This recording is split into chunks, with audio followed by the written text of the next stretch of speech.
Yo, yo, yo, what's pop locking? It's your boy BeYoung, and you are tuned in to the Rec Room. Yo. As of this month, Pac Div has been extending, branching off, trying to attack things from all different angles. You know, it's still Pac Div every day, all day. But now I dropped my Daily Bread project. Mibs, he done dropped 2 EPs. He just dropped a song called You're Dead. He just let people know he got another EP coming. Like, he's been doing too many beats for too many people. I can't even name them all. Like, he's getting his chops wet on the DJ. He about to be a red alert on y'all too. So niggas is just trying to corner all angles of the market. Like, and then we're gonna come back around, form up like Voltron for y'all, and Pac Div is gonna be even stronger than y'all probably thought it was before. So just watch it unfold. Before you look at anybody else, before you think you got to change or do whatever you think it is you got to do, try looking in yourself first. Try believing in yourself. Try seeing what answers you can find within yourself first, because I think a lot of people are easily persuaded by a lot of things they see or hear in the songs, see celebrities doing. People don't really just look in themselves sometimes and unlock what's going on. It might be a genius right there. You might be sitting on the treasure chest. As far as rap, definitely the 90s era would be my favorite. Actually believe from 89 through 97. You gotta give it that 88, 89 tip. So just round that up to 90 and then take that to about 97. Of course, after Pac and Biggie passed, that was definitely the golden age. All the albums you got, even stuff now, people, so much of it is retro. People want to go back and try to recreate the golden age of stuff and recreate the 90s sound. So for rap, definitely the 90s. For R&B, I'm gonna say the 80s with the New Jack Swing and all that, and Teddy Riley. And Aaron Hall, what's good with you, brother? All that type of stuff. I'm gonna take it to the 80s for the R&B, and then I'm gonna take you to the soul and talk about Evelyn Champagne King and stuff like that, and I'm gonna put you in the 70s. So count it down from the 90s for the rap, 80s for the R&B, and the 70s for the soul and for the old school. So there you are. Shoot, childhood memory that always stuck with me. Since we got it music popping right now, I gotta say, the DeBarges being at my house, because we was just talking about this the other day. The DeBarges, like 3 of the brothers, all at my auntie's house and at my grandma's house, trying to catch up with my auntie and playing with me and my brothers in the front yard and stuff like that when they were popping, like 80s type stuff, early 90s type stuff. The DeBarges wanted to hang out with my auntie Michelle. What's popping? Anybody you know, they'll tell you, I think I could still get a 10-day contract with the Lakers right now. I still dropped 30 on you. The 3 ball's still nice. The intellect for the game just improved, so I'm a better player than I was. I went to JC for a minute, did my thing in high school, so I'm a legit baller.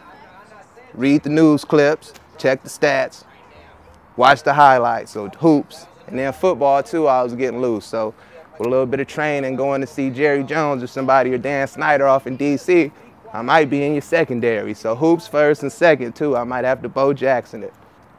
Favorite place I visited and why? Last December we got a chance to go to Johannesburg, South Africa. And this was like a week and a half, 2 weeks before Mandela passed.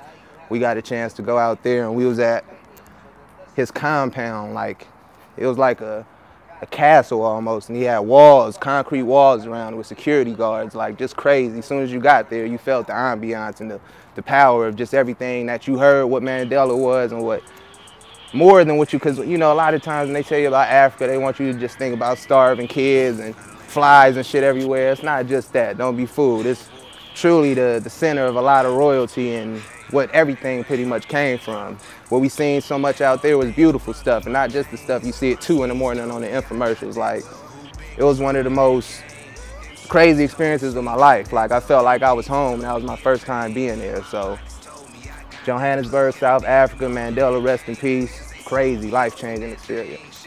My top 5 songs of 2014. What's that? Okay, I'll start with that one. The CD player told me that I had to start with number 1, Fair Ones off Daily Bread, BeYoung. Let's start there for a good balance. Coming in number 2, I say I enjoy that rich gang, that lifestyle. That beat is hard than the mud. I can't even lie. Birdman, I wish Birdman had a verse on that. He just came in and rubbed his hands and talked at the end. I wish he had a verse on it. But rich gang lifestyle. Dang, what's the name of the Jeezy and the Jay-Z? The one they just put out. It was on Jeezy album. Damn, what's it called? Seen It All. That's Seen It All with Jay-Z and Jeezy. Number 3. Number 4, damn. That'll show you where the game is at right now. Damn, I'm going to go ahead and throw BeYoung in there again with Top Flight. You know, the ambiance of that record and the whole put together on that is real sucker free. So let's throw BeYoung, Top Flight in at number 4, and then for number 5 we will put oh, you know what? I'm gonna shout out. It's an up and coming female, Doja Cat. She got a song called So High, super dope. Beat is crazy. So, bam, I'm gonna put Doja Cat in at 5. We got BeYoung, Top Flight at 4. At 3 we got Jay-Z and Jeezy, Seen It All.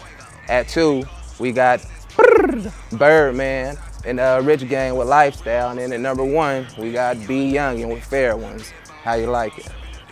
I definitely prefer for things to come as natural as they can, so I'm probably my most creative whenever the thought comes to me. Sometimes it's in the morning making toast. Sometimes it's in the afternoon while I'm jogging. Sometimes it's at 3 o'clock or 4 o'clock in the morning when I'm watching Sports Center. So whenever I feel probably most comfortable, and sometimes when I don't think about it too hard. A lot of times when you overthink stuff, it don't come out natural and it's forced. So whenever I'm just in that comfortable zone, just doing something else sometimes. So sometimes I don't even like writing the whole song out at one time, because sometimes I don't want things to just come out as like one thought. Sometimes I want to get the thought I have at that moment, bam, capture it, then come back to it 2 days later, and wherever I'm at with it 2 days later, bam, capture that moment of it. So, but in general, 30 minutes to an hour and a half at most, unless it's something that I want to put down and come back to. Oh, and the theme of Daily Bread, once again, the whole point of the project was to pay respect to my older brother Cap, who passed like 3 years ago. So, too many things he told me, but to pick one of the last things he told me is never let him see you sweat.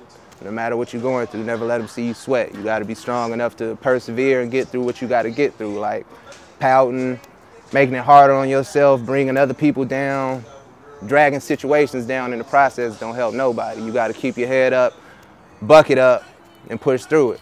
Never let him see you sweat. Before the year is over, I just want to accomplish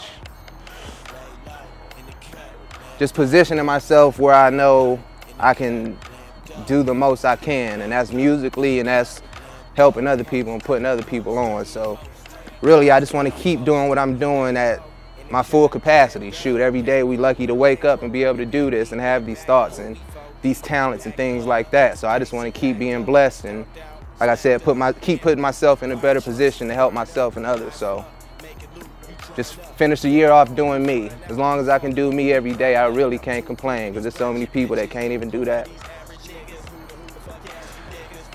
What do I adore? What do I despise? I adore Taco Tuesdays, and the compassion that involves, being able to hit the spot up and get you a turkey taco, a shrimp taco, a ground beef taco, a carne asada taco, all for $1 to $2, and get you some tortilla chips and maybe some beans and rice on the side. Everybody needs to feel like that, and they just keep bringing it to you sometimes because it's all you can eat. So I adore the Taco Tuesday. Now what I despise is a lot of these niggas, I mean people, artists who just jump out sometimes like, man, wasn't nothing put down before you. Like, didn't nobody lay down no groundwork for you. Like, you came up with all this on your own, huh? You just woke up and just had the master plan, huh? Okay. I dig you feeling yourself, and like I said, you gotta believe in yourself, but never be too brash or think too much of yourself and not realize the people who put it down for you to be here. Like, I never be foolish enough to just act like I did all this on my own, or I got here on my own, or nobody put me up on game. You gotta pay respect to those who came before you, or you need your ass whooped. So I despise that. I couldn't be that selfish if I wanted to. Like, so much of the ideas and the energies come from the homies and come from situations or things that we've been through. Like, I wouldn't want to enjoy none of the success from this or none of the trials from this without my homies. So definitely with the homies all day, every day. Like, I don't love myself that much where I just want to be by myself all the time. Hip hop means, man, it's life in a lot of ways, because a lot of times what you're going through, hip hop might give you a lesson, or like I said, put you up on game on how to handle things in life, especially with a lot of the guys that I looked up to, like the the Tupacs, the Nas's, the Wu-Tangs, the AZs, the Tribes, all type of cats, man. It was just it was more than songs at times. Like, of course it's music, but at the same time it's real life stuff put in there, real feelings put in there, and stuff that helps you go through life. It's people who's really ready to kill themselves, like, until they hear a song that pulls them back and gets them back in the right mind frame and keeps them. I could never in my life be a hater. I want everybody to get on what's gonna get them on, what make them feel comfortable. But damn, man, you gotta start riding cats' ball sacks. You gotta let, if that got them popping, let them run with that. I mean, I don't want to hear nobody else rapping like the Migos right now. Like, it's cool. Let them do them. That's what got them brothers on. Let them maximize that. I dig the influence and inspiration, but it's a lot of people like sounding like the Migos. It's not even no variation. It's people getting on songs trying to sound just like them dudes. And shout out to the Migos, because y'all dope. It's just weak, everybody trying to ride your balls and y'all can't even maximize your own style. So, damn, that's a trend that we've had enough now. We're at capacity. Our first official shows that we did as Pac Div was when we did it was right after J Dilla had passed. It was a J Dilla tribute concert. This was probably like a few weeks after he passed. And we had, about a month or two prior, before he passed, he slid us a beat. We rapped on the J Dilla beat like weeks before he passed. So we recorded the song. It was a song called Fantasy. And then after he passed, they did a J Dilla tribute show in Hollywood, and we got to perform. We did like 3 or 4 songs. We came out to a Dilla song just to get the crowd hype, and then we went into the one he did for us, and everybody started going crazy. It was so many, like I said, people representing Dilla there that night, and just so many people who thought that was so dope. And that was really one of the first shows that helped us take off and keep doing more shows like crazy. The J Dilla tribute show, that was probably like 2008, one of the first official Pac Div shows. To collab with any artist dead or alive, I mean, hands down, I probably have to say Pac. I know it's so cliche, but he's definitely probably my favorite rapper, and just the diversity and everything he did and stood for on the mic and off the mic. Like, ain't too many cats got a better record than that, especially behind the mic. So I definitely say Pac, just off of the influence, the admiration.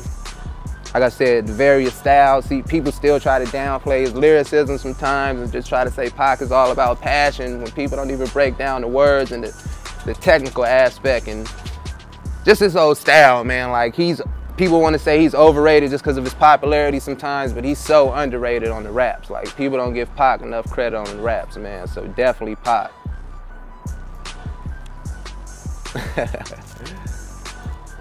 My life motto.